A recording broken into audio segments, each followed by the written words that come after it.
Back in the 2010s, WWE gained a reputation for treating incredible wrestlers poorly. Talented individuals with immense potential were given terrible gimmicks, buried by questionable booking decisions, or outright ignored. When Tony Khan launched AEW, fans believed he would be the savior of professional wrestling. He presented himself as the anti-Vince McMahon, someone who understood and respected wrestlers. But years later, many feel he's proven to be no better.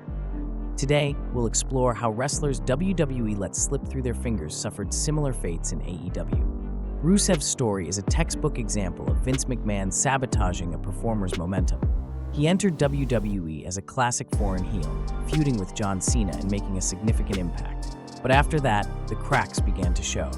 For years, Rusev was stuck in a cycle of poor storylines and constant losses. Despite this, he managed to break through in 2017 with the wildly popular Rusev Day gimmick. Fans chanted his name in arenas worldwide, but instead of capitalizing on this, WWE doubled down on burying him. When Rusev was released in 2020, fans were relieved. Finally, he was free from Vince's clutches. At that time, Tony Khan could do no wrong. Fans believed he would use Miro, Rusev's new name, effectively. But his AEW career was a mixed bag. Miro debuted as a goofy sidekick to Kip Sabian, disappointing fans who expected him to shine as a singles star. Later, he embraced the Redeemer persona, an intense and dominant character. This was Miro at his best, cutting powerful promos and delivering brutal matches.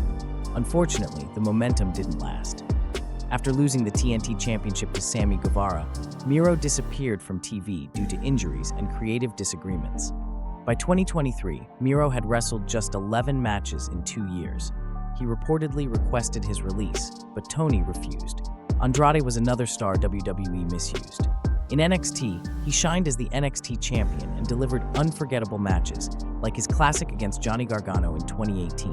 But on the main roster, his momentum fizzled. He was thrown into meaningless feuds, and even a US title reign felt hollow. Frustrated, Andrade requested his release in 2021.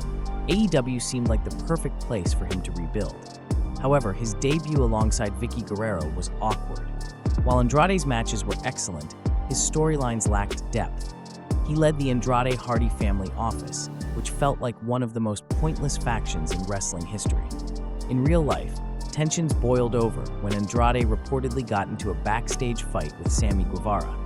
Andrade was suspended, but Guevara faced no consequences, further souring Andrade's experience in AEW. Keith Lee arrived in NXT with sky-high expectations, and he exceeded every one of them. Fans adored him, and his matches were spectacular. When he moved to WWE's main roster, fans hoped for the best, but once again, WWE dropped the ball. His booking was inconsistent, and the Bearcat Lee gimmick felt forced and unnatural. By November 2021, Keith was released. He debuted in AEW in 2022, and fans were excited to bask in his glory again. Initially, he had a strong run, but it didn't take long for him to be relegated to tag team matches. Though he won the AEW tag team titles with Swerve Strickland, their anticipated feud never materialized. Keith's momentum evaporated, and injuries kept him out of action in late 2023. Ruby Soho, formerly Ruby Riott in WWE, was another case of wasted potential.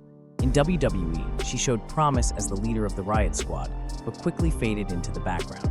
Despite her strong in-ring skills, WWE never gave her the push she deserved. When Ruby debuted in AEW, she won a battle royal, earning a title shot.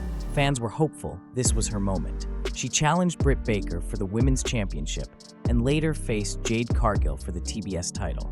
Unfortunately, she lost both matches. By 2023, Ruby had become a supporting player once again. Though she turned heel and joined the Outcasts faction with Toni Storm and Saraya, AEW's women's division has been plagued with inconsistency. Malakai Black's time in WWE began with promise, but his cryptic promos and lack of direction under Vince McMahon made him feel lost. By 2021, his release seemed inevitable. When Malakai debuted in AEW, fans were ecstatic. His dark, intense persona thrived, and his feud with Cody Rhodes was a standout. He later formed the House of Black, a faction with incredible potential. But, like many AEW stories, the execution faltered. Malakai found himself stuck in six-man tag matches, far from the singles dominance fans expected. In conclusion, Tony Khan has signed an impressive roster of talent, but booking them effectively is a different challenge. Many wrestlers who left WWE hoping for a fresh start in AEW have found themselves stuck in similar situations. While AEW has moments of brilliance, it's clear that even Tony Khan struggles to make the most of his roster. Will things change? Only time will tell.